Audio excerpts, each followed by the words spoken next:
ये जो वीडियो है ये लेसन नंबर 7 में क्वेश्चन आंसर्स के नीचे लेट्स लर्न दिया हुआ है उसका है and it is about coordinating conjunctions.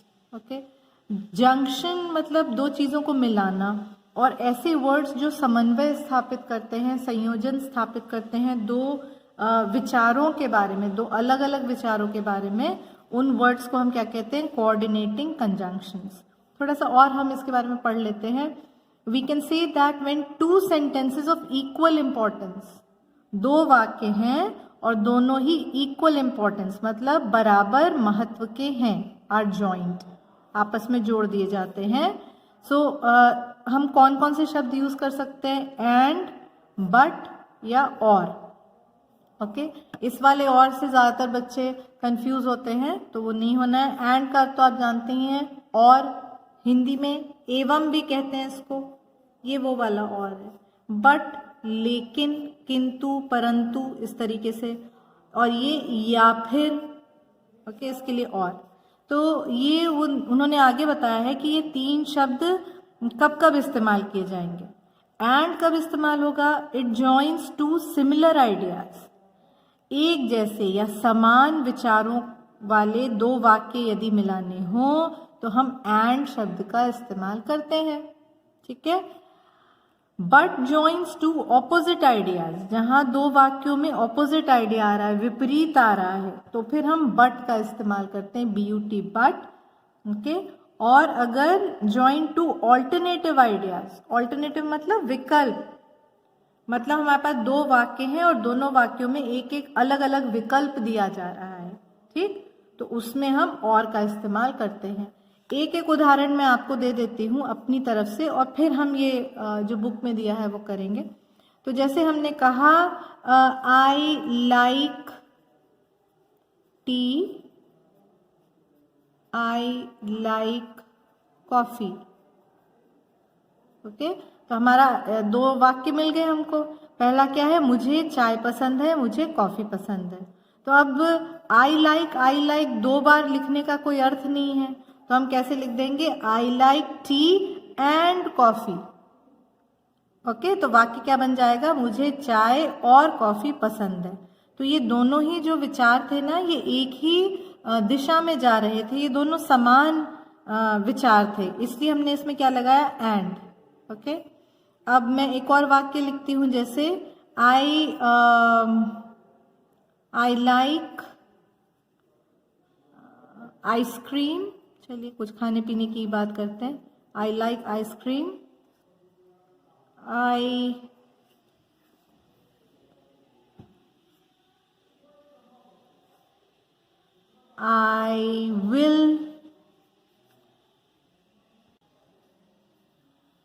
Will have only one. तो दो वाक्य आ गए। पहला वाक्य क्या है? मुझे आइसक्रीम पसंद है। तो जो चीज पसंद होती है वो तो आप ज्यादा खाना चाहेंगे ना। लेकिन दूसरा जो वाक्य आ रहा है, I will have only one, मैं एक ही लूंगी या एक ही लूंगा, तो इसमें जो विचार आया ये थोड़ा सा विपरीत दिशा में चला गया। अगर कोई चीज इतनी पसंद थी तो आपको ज्यादा लेनी चाहिए थी, तो यहाँ पे हमें बट लगाना पड़ेगा। आई लाइक आइसक्रीम, मुझे आइसक्रीम पसंद है, लेकिन I will have only one, मैं एक ही लूंगी। कारण कुछ भी हो सकता है तबीयत ठीक ना हो या जो भी है, डॉक्टर ने मना किया, व्हाटएवर।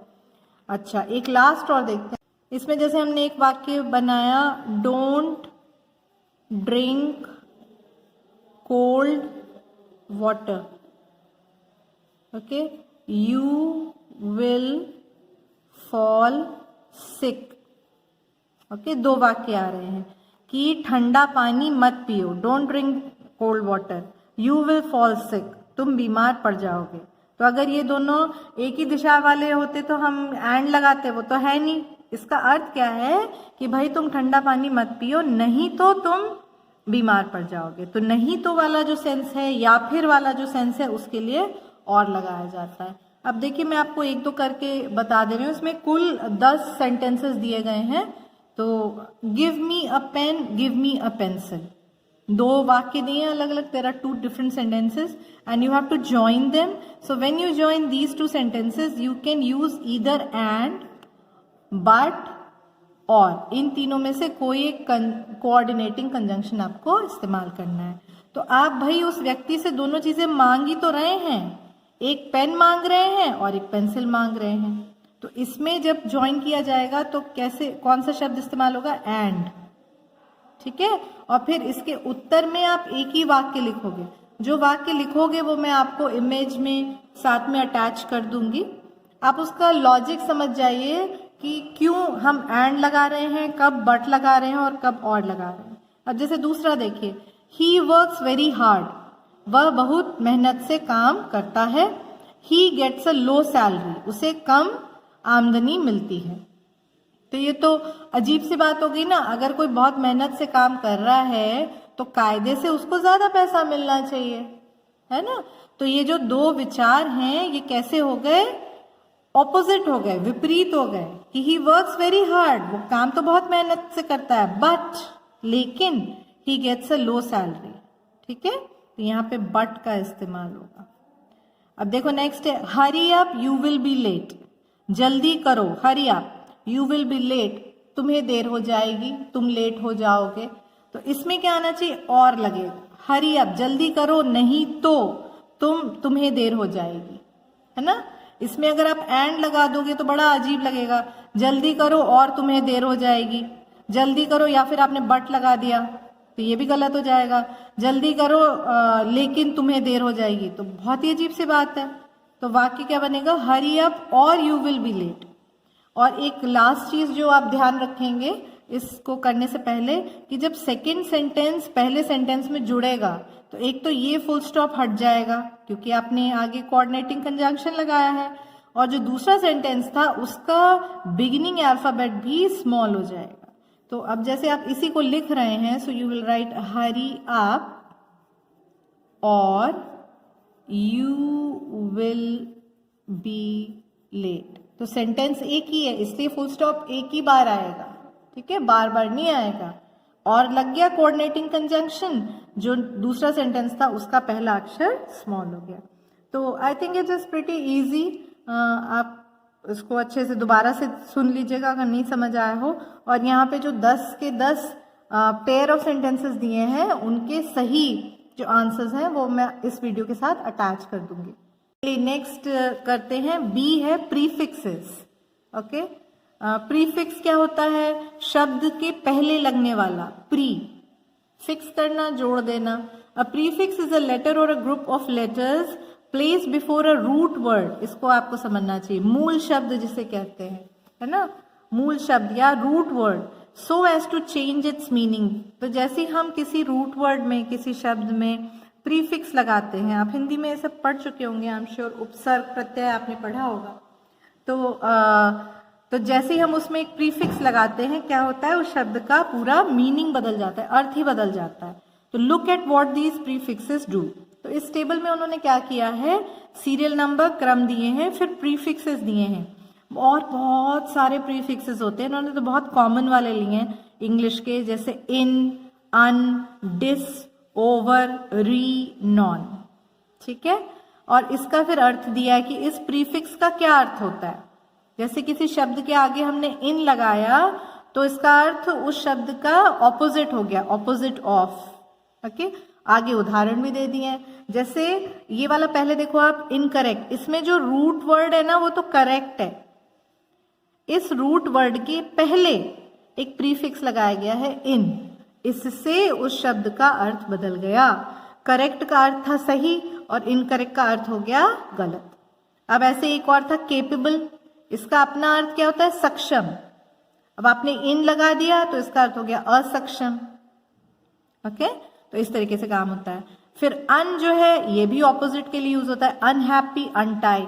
अब जैसे टाई का अर्थ होता है बांधना, जूते के फीते बांधो, tie the laces of your shoes. Okay, लेकिन जब आप दौड़ने लगेंगे या कोई गेम खेल रहे हैं ऐसा जिसमें शूज नहीं पहनने हैं तो व्हाट डू यू से अनटाई द लेसेस, खोल दो। तो ये क्या हो गया, उल्टा हो गया ना उसका अर्थ। फिर एक है प्रीफिक्स डिस, ये भी ऑपोजिट होता है। ओके, आई एम श्योर इसके रूल्स जरूर होते होंगे, नहीं तो आप कहीं भी कोई भी प्रीफिक्स लगा लेते ना, तो ऐसा तो होता नहीं है। अब जैसे ये है डिसएग्री, अग्री यानी सहमत होना, तो डिसएग्री असहमत होना। प्लीज किसी को खुश करना, डिसप्लीज नाराज करना, तो एकदम ऑपोजिट हो गया। अगला क्या है, ओवर, टू मच, जरूरत से ज्यादा, यानी जितना पर्याप्त था उससे ज्यादा कोई चीज कर दी गई है तो उसको हम क्या कहते हैं, ओवर। जैसे नहीं कहते कभी हम कोई पिक्चर देख रहे हैं तो लगता है कितनी ओवर एक्टिंग कर रहा है, एक्टिंग तो ठीक है अभिनय, लेकिन जरूरत से ज्यादा कर रहा है तो कह रहे ओवर एक्टिंग। अब जैसे इन्होंने 2 उदाहरण दिए हैं, ओवरफ्लो, फ्लो तो बहना, और बाढ़ में क्या होता है, द रिवर ओवरफ्लोज, नदी क्या करती है, जरूरत से ज्यादा बह रही है, ऊपर बह रही है, ओवरफ्लो। हाँ, नल आपने खुला छोड़ दिया, the bucket is overflowing, fine, बाल्टी जो थी उसमें से पानी ओवरफ्लो कर रहा है। इसी तरीके से ओवर ईट, कहीं आप किसी बर्थडे पार्टी में गए या किसी शादी की भोजन वगैरह खा रहे हैं आप, तो खाना तो आपने खाया लेकिन स्वाद में क्या कर लिया, ओवर ईट कर लिया। टू मच, जरूरत से ज्यादा खा लिया, ओवर ईट। ठीक, अब लेकिन इसमें देखो ऑपोजिट का अर्थ नहीं आया है ना, ये ऑपोजिट थोड़ी ना है। ऐसे एक प्रीफिक्स हमने लगाया री, आर ई, री का अर्थ होता है फिर से, अगेन, फिर से। आप कह रहे हैं रीडू, फिर से करो, कोई आप आंसर लिख के लाए और वो सही नहीं है, या निबंध लिखा, ऐसे लिखा आपने, टीचर कह रहा है रीडू, ओके, फिर से करो। रीप्ले, ऐसे तो बहुत बार होता है, जैसे कोई मैच हो रहा है, क्रिकेट मैच चल रहा है और वो बैट्समैन जो है आउट है कि नहीं है, तो उसके लिए थर्ड एम्पायर होता है ना, वो लोग क्या करते हैं, रीप्ले करते हैं, मतलब वापस जाके फिर से उसको चलाते हैं। उसका और भी अर्थ होता है, एक्चुअल प्लेइंग भी हो सकता है। For example there was a rain, you know, and the match was cancelled, कोई मैच होना था और वो कैंसिल हो गया, तो आप कहेंगे इट विल बी रीप्लेड, फिर से खेला जाएगा। तो री का जो अर्थ हुआ क्या हुआ, फिर। आखिरी क्या दिया है उन्होंने, non, NON, non, nun, nun नहीं पढ़ना है, इसको कैसे पढ़ेंगे, नॉन, और अर्थ क्या है इसका, नॉट। इसमें ये विपरीत वाला अर्थ आ रहा है, जैसे नॉन स्टॉप, ओके, रोकना और नहीं रुकना, लगातार चलते चले जाना, नॉन स्टॉप। जैसे आप कहते हैं it has been raining non stop for the last 4 days, 4 दिनों से लगातार बिना रुके बारिश हो रही है, नॉन स्टॉप। एक और होता है जैसे नॉन पेमेंट, सामने दिया है पेमेंट, है ना, आप कहीं कुछ सामान आपको अच्छा लगा और आपने कहा कि भैया इसके कितने पैसे देने हैं, how much we have to pay, भुगतान कितना करना है, तो कहते हैं नहीं नहीं दिस इज फ्री, ये तो फ्री है, मुफ्त का है, non payment, there is no payment for this, it's on non payment basis. There so many other words, say for example non veg, ये आपने बहुत सुना होगा, वेजिटेरियन शाकाहारी, नॉन वेजिटेरियन जो शाकाहारी नहीं है, ओके। ऐसे ही ट्रेन के अंदर भी होता है, जो डिब्बे होते हैं, AC नॉन AC होता है, तो that is how it works.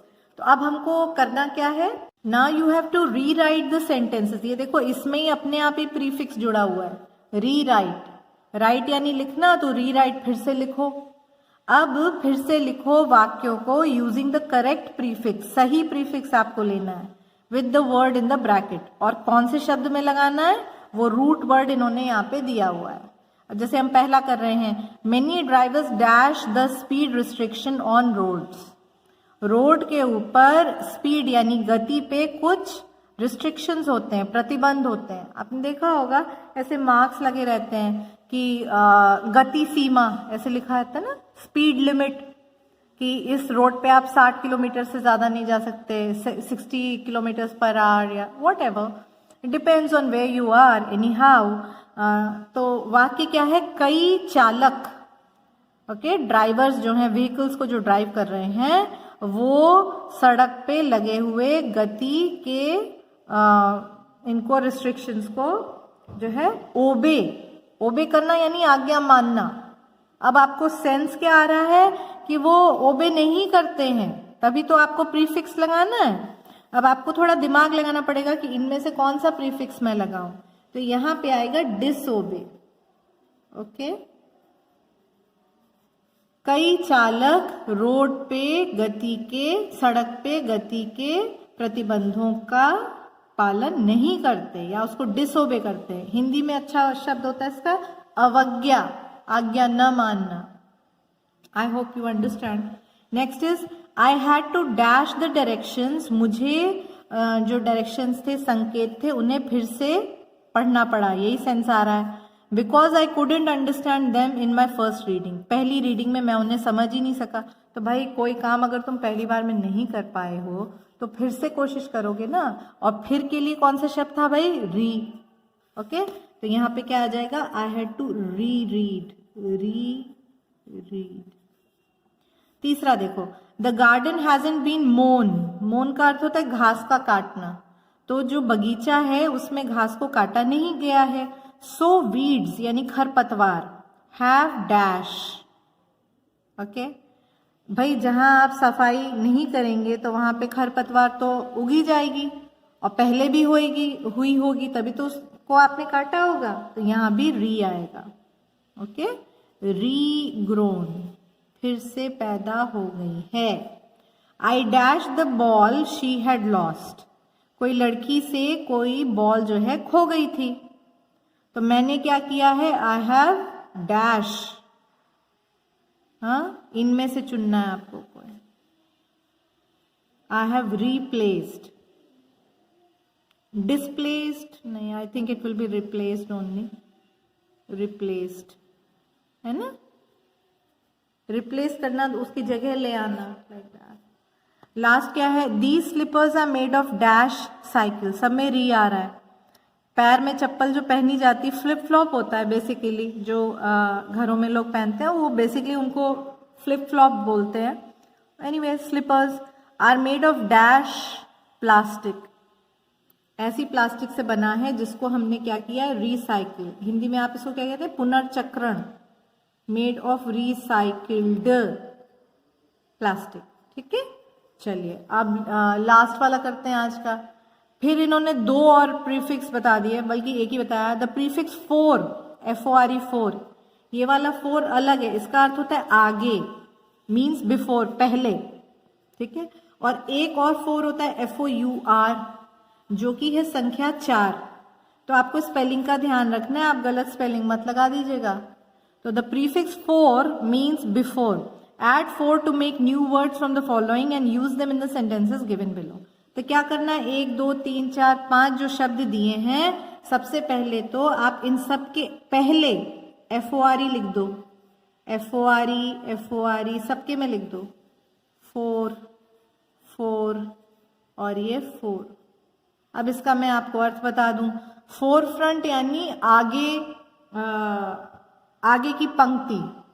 Okay, forecast यानी पूर्वानुमान, आप चाहें तो हिंदी में लिख लीजिएगा, पूर्वानुमान। अच्छा, फोर फादर क्या होते हैं? पूर्वज, आपके दादा परदादा दादी नानी, ऑल दीज, ये सब आपके पूर्वज हो गए। फिर फोरनून, आपने आफ्टरनून तो सुना ही होगा, 12 बजे के बाद के समय को कहते हैं आफ्टरनून, और 12 बजे से पहले को कहते हैं फोरनून। ठीक, तो इस समय मेरे ख्याल से अब तो आफ्टरनून ही चल रही है। और जब मैं ये वीडियो बना रही हूँ, फोरटेल पहले से बताना, पहले बताना। तो अब हम ये वाक्य देखते हैं। According to the last evening's weather dash it may rain today. ठीक है, पिछली शाम के मौसम के डैश के अनुसार आज शायद बारिश होगी। तो अभी बताया था ना पूर्वानुमान, तो यहाँ क्या आना चाहिए? Forecast, forecast. मैं इसकी भी इमेज अटैच कर दूंगी, है ना, समझा मैं दे रही हूँ अच्छे से, आपको स्पेलिंग उसमें इमेज में समझ आ जाएगी। अगला क्या है? Astrologers claim that they can dash your future. Astrologers कौन होते हैं? ज्योतिष, जो लोग ज्योतिष विद्या करते हैं, वो ये क्लेम करते हैं, दावा करते हैं कि वह आपका फ्यूचर यानी कि भविष्य बता सकते हैं, और पहले से बता सकते हैं। इसलिए यहाँ क्या आएगा? फोरटेल, फोरटेल। अगला देखो, he had applied for half a days leave. उसने आधे दिन की छुट्टी के लिए अप्लाई किया है, निवेदन किया है।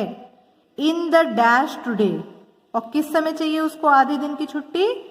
आज के फोरनून, 12 बजे से पहले वाला जो समय है। So this will be फोरनून। A true leader is always in the dash. एक सच्चा नेता जो होता है हमेशा कहाँ रहता है? भीड़ के पीछे चलता है कि आगे चलता है? सच्चा नेता जो होता है आगे चलता है तो यहाँ क्या आना चाहिए, फोर फ्रंट, फोर फ्रंट। आखिरी देखो, वी डोंट ऑफन रियलाइज, हम कई बार ऑफ्टन यानी कई बार, रियलाइज महसूस नहीं करते, हमें पता नहीं चलता, दैट कि वी ओ का अर्थ होता है किसी चीज के लिए हमें उधार जैसा सेंस होता है ना, a lot to our dash. Okay, वाक्य क्या है कि हम कई बार इस चीज का हमें अनुमान नहीं होता कि कितनी चीजों के लिए हम अपने पूर्वजों के आभारी हैं। ओके, बहुत सी चीजें हमें हमारे पूर्वजों ने दी हैं। तो पूर्वज के लिए कौन सा वर्ड था भाई, फोर फादर्स, तो यहाँ आ जाएगा फोर फादर्स।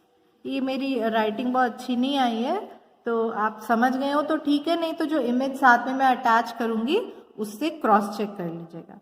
अच्छा, इसके नीचे जो दिया है वो है रीअरेंज द फॉलोइंग वर्ड, ये तो आप अपने आप कर लेंगे, फिर भी बता देती हूँ। It is important to spray pesticides, ऐसे बनेगा वाक्य। तो जो नंबर मैंने डाले हैं उस तरह से आप लिखते चले जाइए, आई कैपिटल हो जाएगा। अच्छा, फिर एक क्या हो सकता है, use chlorine tablets, okay, to purify water, ये हमारा दूसरा वाक्य। 4 और रह गए हैं ना, तो करते हैं। Prevention is better than cure, निवारण उपचार से बेहतर है। एक और वाक्य बनाते हैं, it is raining, okay, cats and dogs, ये एक वाक्य बन गया। बहुत तेज बारिश हो रही है के लिए इंग्लिश में कहते हैं it's raining cats and dogs. Okay, next is dams are useful for us, और फुल स्टॉप लगाना मत भूलना भाई, जहां पे भी तुम्हारा एंड हो रहा है, जैसे ये 7 नंबर हो जाएगा, फुल स्टॉप बड़ा जरूरी है, ये 6 नंबर हो जाएगा। लास्ट क्या है, should plant trees we more, okay, we should plant more trees, हमें और पेड़ लगाने चाहिए। तो इनको आप सीधा सीधा लिख दीजिएगा, इससे ज़्यादा एक्सरसाइज हमें लेसन 7 में नहीं करनी है।